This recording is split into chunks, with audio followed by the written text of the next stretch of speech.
সৃষ্টিকর্তা আপনি আমাকে সৃষ্টি করেছেন। সৃষ্টি করে পৃথিবীতে পাঠিয়েছেন কিছু করার জন্য। এর পাশাপাশি আমাদেরকে একটা পরীক্ষার মতো জায়গা করে দিয়েছেন, সেটা হচ্ছে রিজিক। রিজিক আপনি আমাকে অন্বেষণ করে খেতে হবে। শুধু মানুষের মধ্যেই রিজিক সীমাবদ্ধ না, পশু পাখির মধ্যেও রিজিক সীমাবদ্ধ। এই যে হাঁসগুলা দেখতে পাচ্ছেন, তারা রিজিক অন্বেষণ করার জন্য পানিতে বিচরণ করতেছে। রিজিক আসলে খুব কঠিন। রিজিক আসলে খুব কঠিন, আবার খুব সহজও নয়।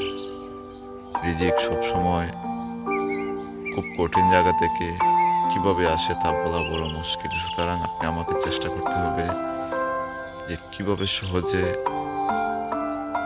সহজ করা যায়, রিজিকটা কিভাবে সহজ করা যায়, সহজ করে আপনি আমাকে খেতে হবে, চলতে হবে, পড়তে হবে। ধন্যবাদ।